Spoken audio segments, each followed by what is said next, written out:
Welcome to the Two Disabled Dudes podcast. We believe life is about how we react.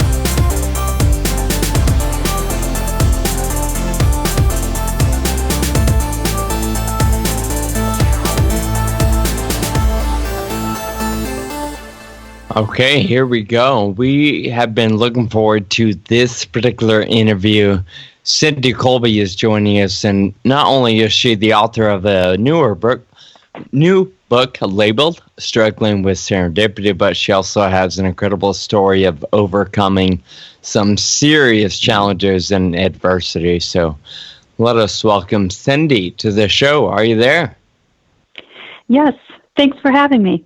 Of course, thanks for coming on with us. You know, we barely touched on a little bit of your story from what we can read online and a couple little videos that we've been able to check out.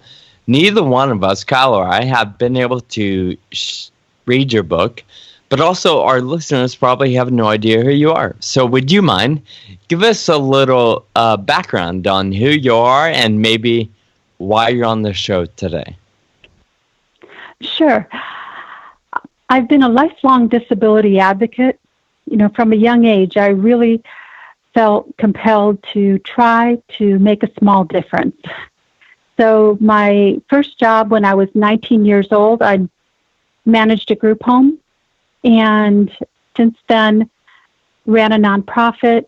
I also worked at a state institution. And even though I had experience working with people with disabilities, there was something happened in my personal life that really surprised me in my reaction to it, and also in how I looked at the possibility of it.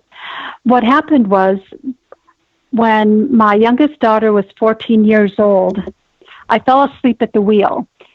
And when I woke up, she was paralyzed from the chest down. Mm. And despite the experience I had, it was definitely the hardest thing that I've ever gone through personally. And then, of course, the biggest concern at the time was Beth, my daughter, and what she was going through. And it took many years for me to be able to write about the amazing journey we had and all the unexpected places that we were able to travel, people that we met, just all kinds of wonderful experiences.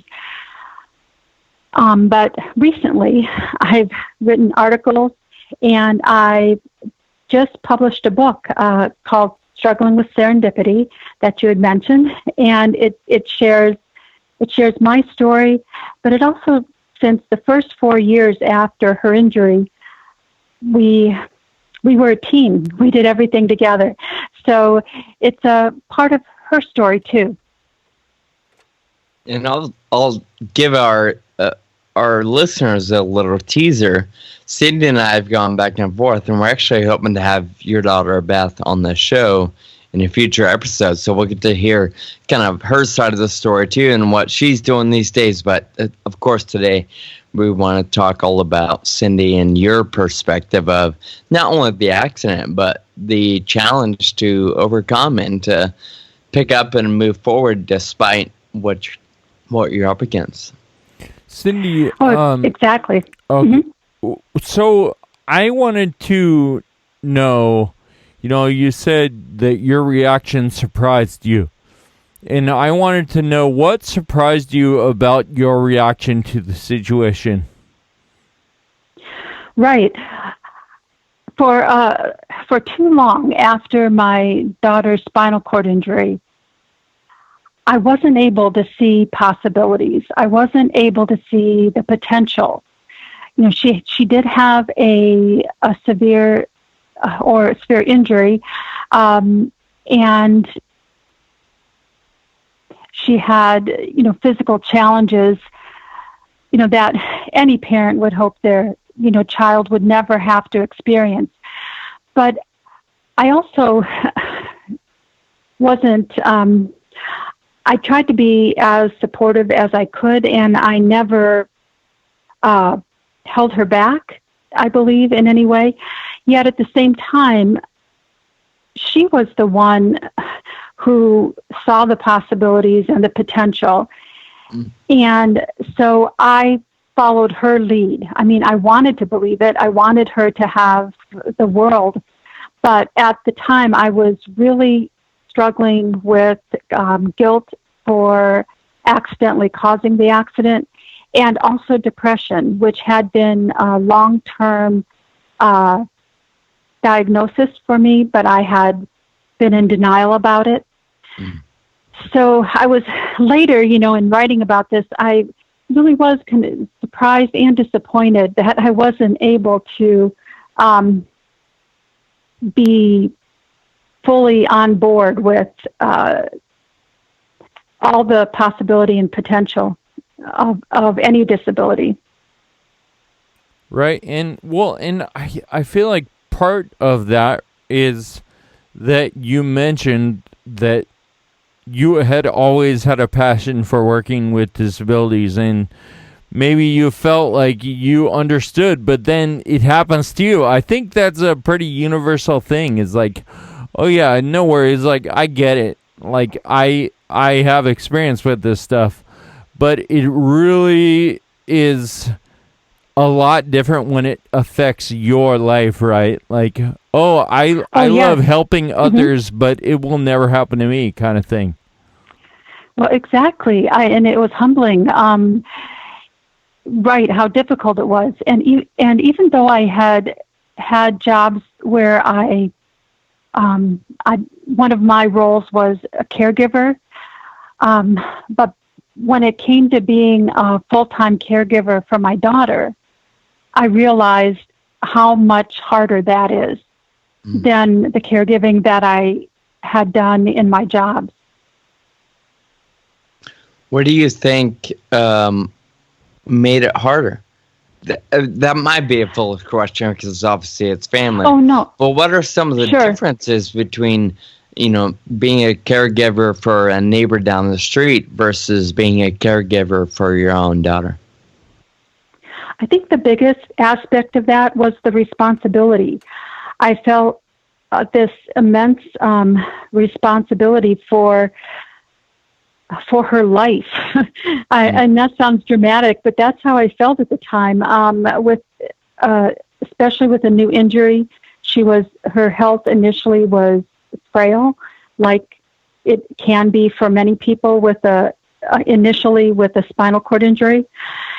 And there were definitely life-threatening risks. And I felt like all that was on me. That was even when things, some of it was out of my control, I still felt like it was my responsibility. It was my fault. It was my job, to protect her, keep her safe. I felt some responsibility also, of course, with my career, with my jobs, and I very much wanted to do my best in every situation I was in with caregiving for others and being a group home manager. But it was different. I wasn't the only one with that responsibility. There was a team of people. Even when I worked at a state institution, I always worked with a team. So I think that's one of the big differences I found coming, to this situation where now I was being a caregiver for a family member. It can be very overwhelming. Yeah, I bet. So, Cindy, can you tell us how Beth led you through that and empowered you to be able to, overcome some of the circumstances that you both faced together? Yes.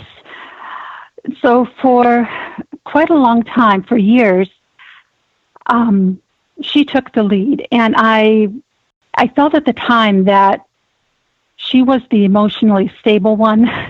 And I also felt that, she had suddenly gone from being a 14-year-old who was independent in all of her self-care to a 14-year-old who wasn't, who had initially had very little control over her body.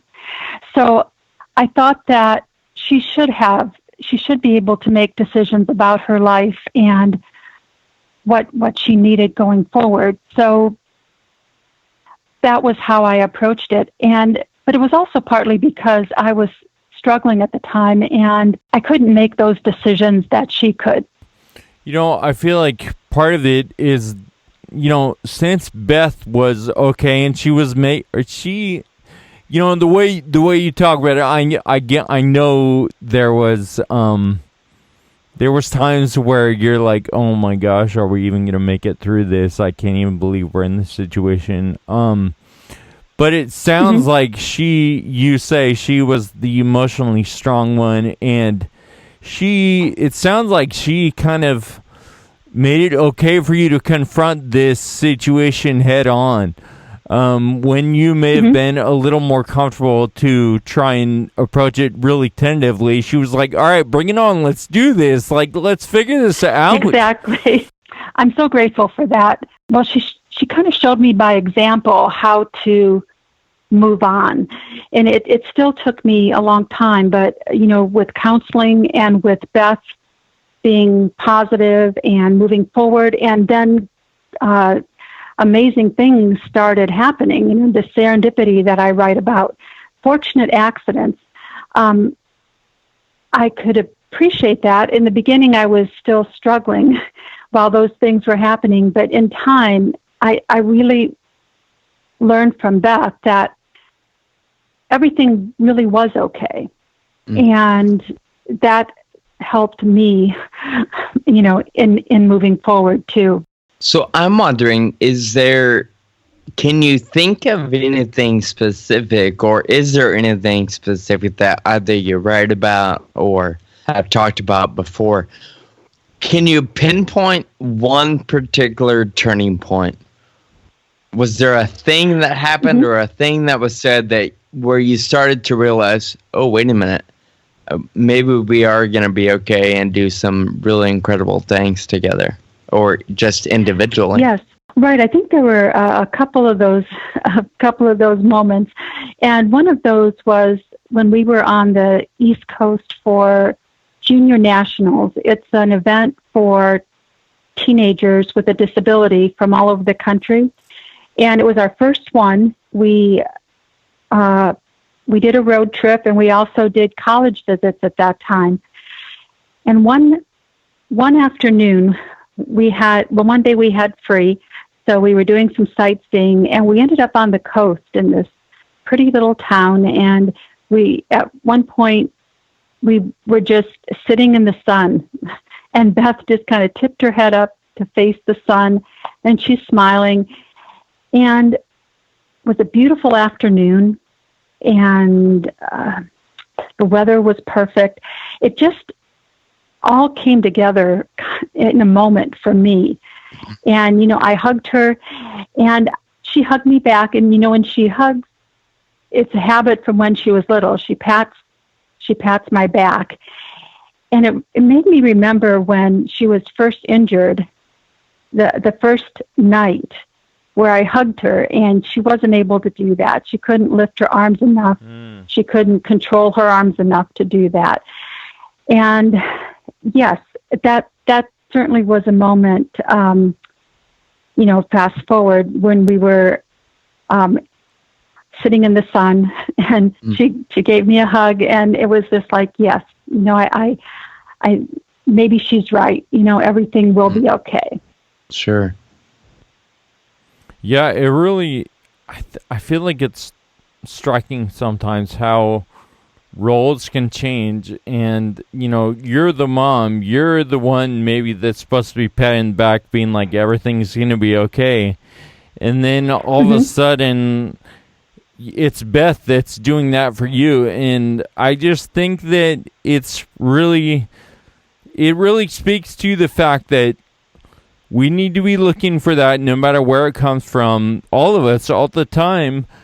Don't be stuck in your roles, in your, like, that society says. Like, society says you're supposed to be the mom, so you're supposed to be the strong one, and you probably shouldn't be looking for strength from your daughter. But in a lot of situations, maybe the strength will come from her, and you need to take a back seat, like you've been talking about, and follow her lead. I love that.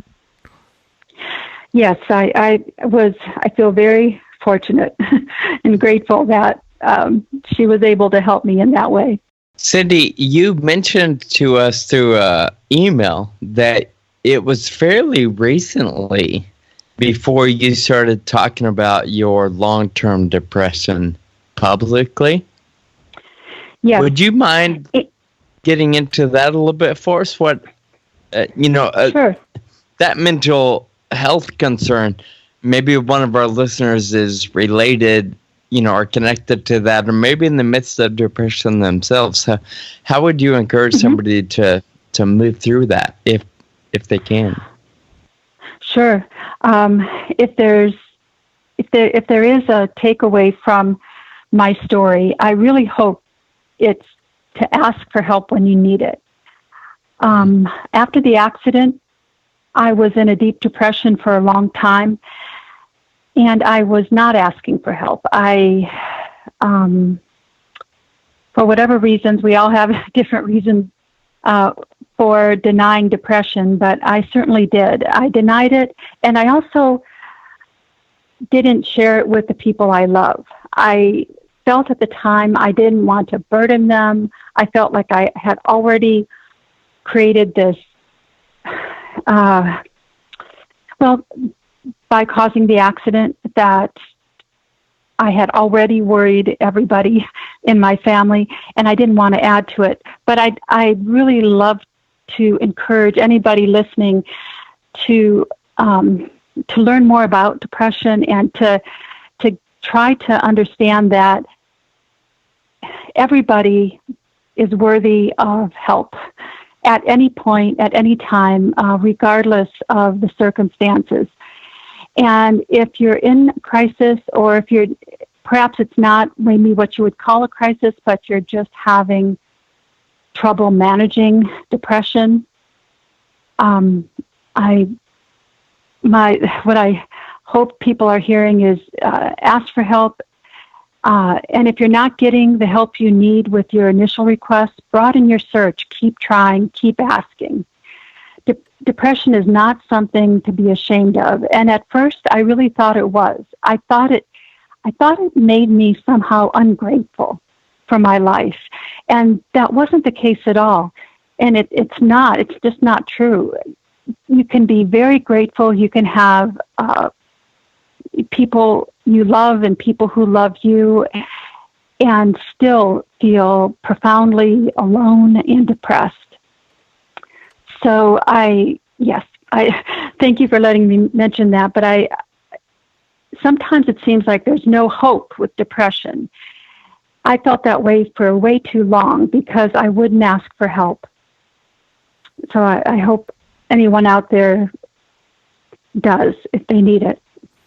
What do you think? Oh, go ahead, Kyle. No. I was just going to say, just to add to that, I feel like a few of our other interviews have talked about the fact that you assume things, and I think, Sean, you and I can relate to this too. You assume things about depression, about FA, about whatever you're dealing with, and until you face up to it and truly learn what the reality is, that is total speculation, and you can't move forward without knowing what you're dealing with and what the reality of the situation is. And so I feel like, part of what you're saying maybe is that just realizing that it might not be what you really think it is probably the first step, and then reaching out and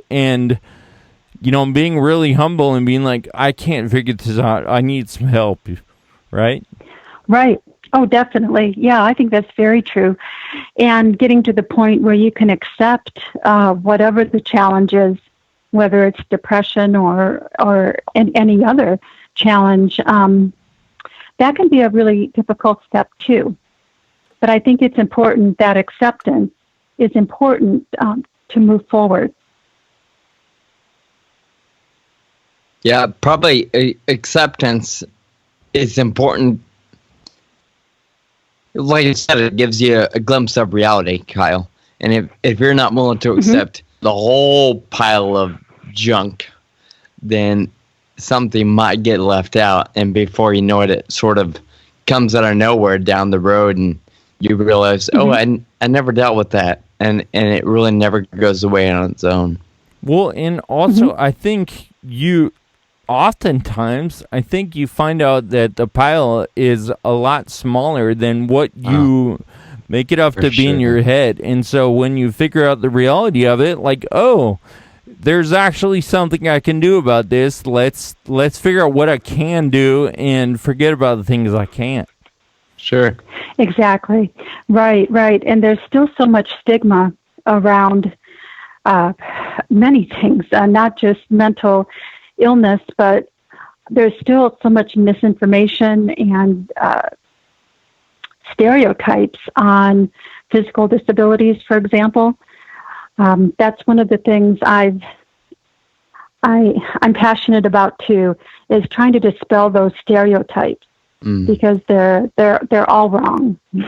Yeah, hearing you say stigma, I don't want to reveal too much of Beth's story, but I think it's a great example. You would think, okay, here your daughter is paralyzed, she's in a wheelchair, she's never gonna be on a sports team, she's never gonna go anywhere cool for school, and if I remember correctly, wasn't she on a sports team, and didn't she attend Harvard? Yes, and we were from things we never in a million years expected. We were from a small town in Ohio, and my other kids went to colleges in Ohio. Just going to Harvard alone was such a big experience for our whole family. My older daughter ended up moving out there, wow. And another aspect of Beth's story was swimming.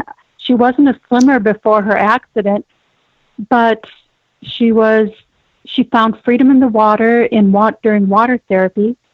And long story short, she swam for the U.S. Paralympic national swim team.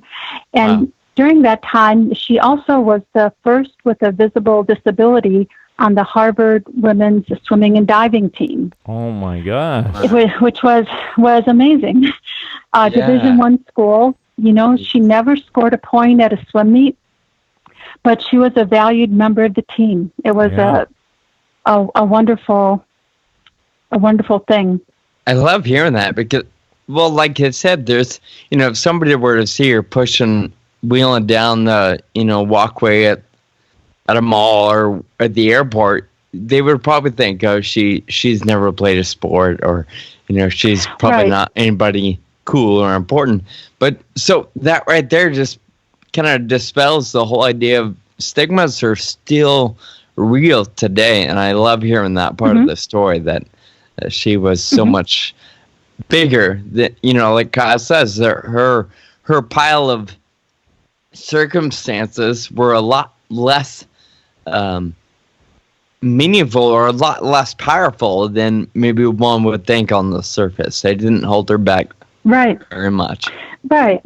No, and she has a great way of seeing the world where it is possibility and potential, and which in fact I wish I had more of.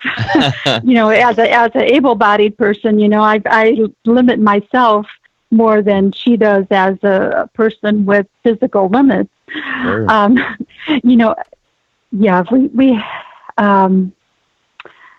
We have a great relationship still today. We're having fun right now with wedding plans. She's getting married in a few weeks in D.C. Right.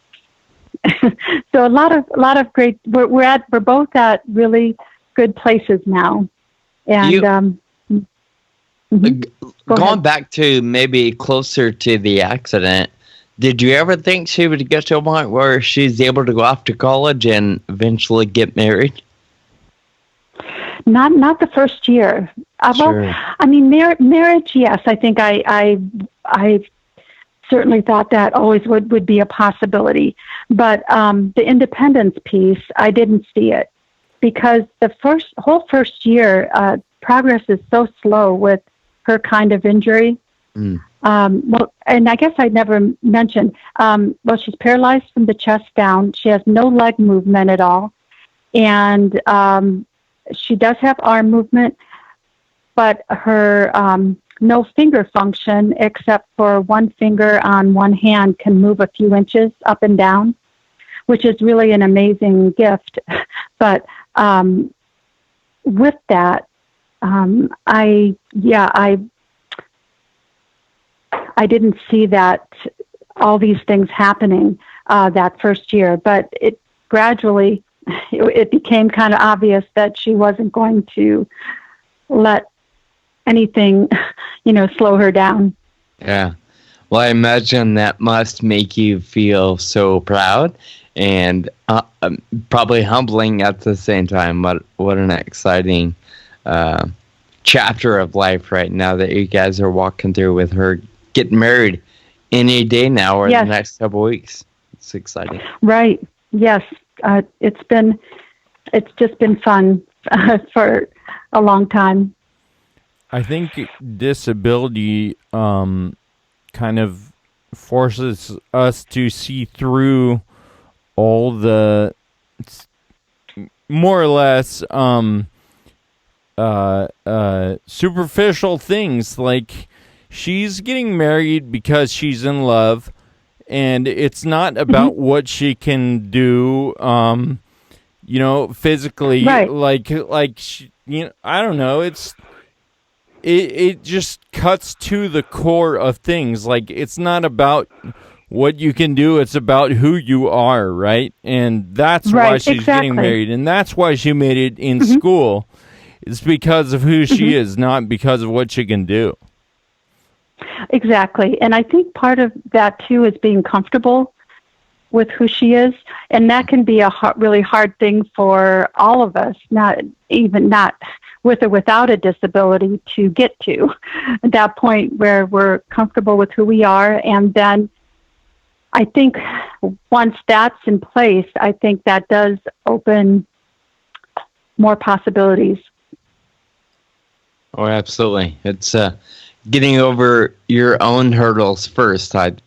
Is kind of what I'm thinking there. Right. Gotta come out of the house every now and then and go see what's possible or go see what's out there. Yes. Good stuff. Cindy, can you obviously we've barely scratched the surface of your entire journey from accident to today. Can you tell us a little bit about what you're doing today? Maybe talk about your book or your work in speaking engagements. What are you doing to help others or to promote a message of hope? Right. Writing is a big part of, I guess, of who I am, and what I do. I've written many articles, and I'm continuing to try to share that message. And then my book. I think of my book as a symbol of hope, and I hope. Well, I keep saying hope, but That's good. I think I love that. I do love that word.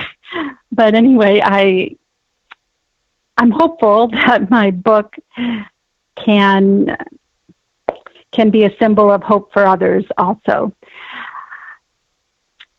But what I'm doing now, I'm volunteering for national nonprofits, both disability nonprofits and mental health nonprofits. I'm a peer mentor for the Christopher and Dana Reeve Foundation, and also one of their regional champions for legislative issues. And I'm involved with other groups too, the Warrior Moms, a bunch of moms with kids with spinal cord injuries. And I was just in DC for the Walk and Roll on DC.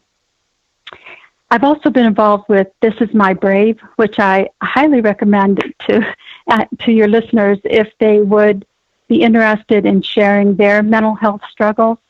It was a powerful experience, to be on stage with about a dozen other people that you get to know through the rehearsals, and everyone is sharing a meaningful experience in their lives.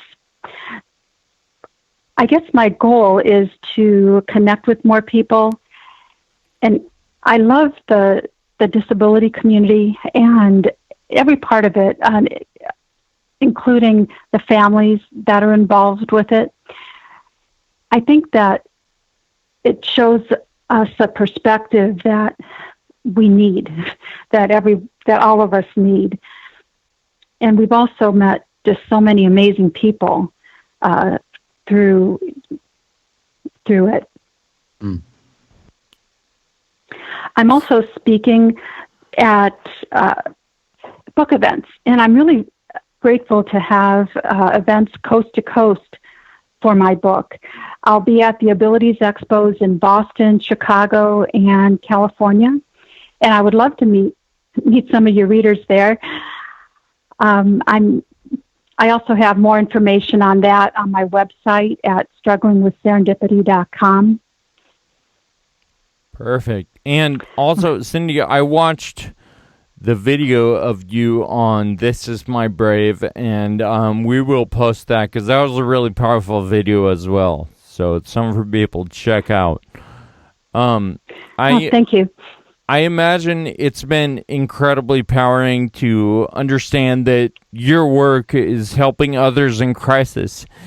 And I can imagine that has helped you get in your situation, just to, build confidence and understand that you've got some kind of control over the situation, even though you thought you might never get that. So exactly.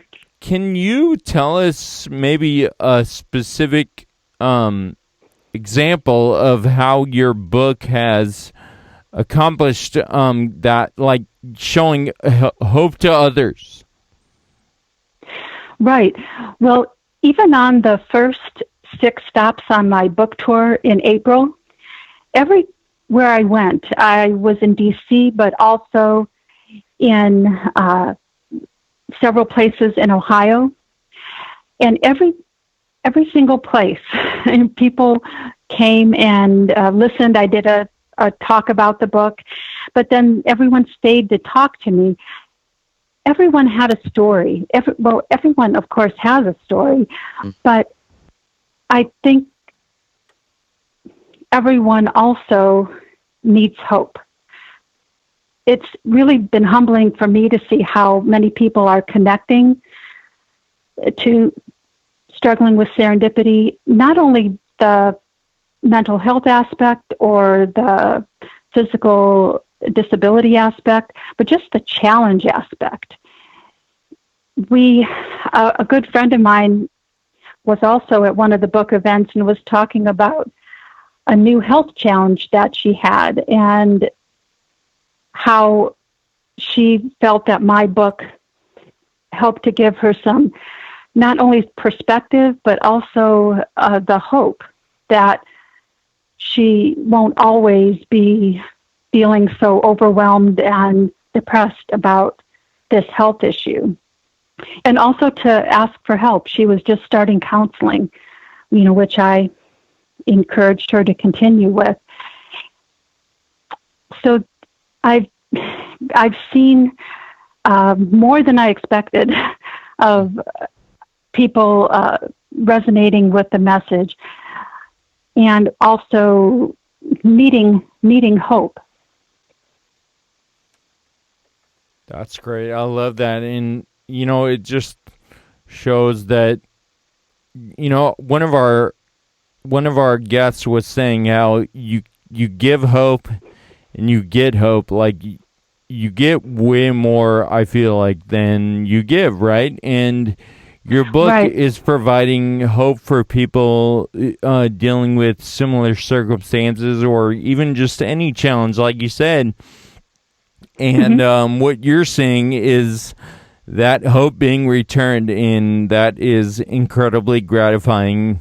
So congratulations on that. Oh, thank you. We'll be sure also to link your website and your book. Well, I guess you can probably find that on the website too, but like Kyle said, your video or your story on This Is My Brave show as well. So we're super excited to share these things with our listeners, and we're really excited that you agreed to come on the show today and chat with us about your journey. Yep. Well, thanks so much. And I was going to mention too, I love to hear from people, and I also enjoy the mentor role. If there's anything I can do to be helpful to different people who come across my story. Fantastic. And I assume if our listeners are interested, they can find your contact info on your website. Yes. That's great. Well, Cindy, thank you so much for coming on and sharing your insight with us and our listeners today. We really appreciate you. Thanks so much. Thanks for having me. Thank you for listening to the Two Disabled Dudes podcast. Find us online at twodisableddudes.com and please subscribe on the iTunes. Connect with us on Facebook, Twitter, and Instagram. And special thanks to our audio producer, Jake Tompkins. Until next time, keep living with urgency.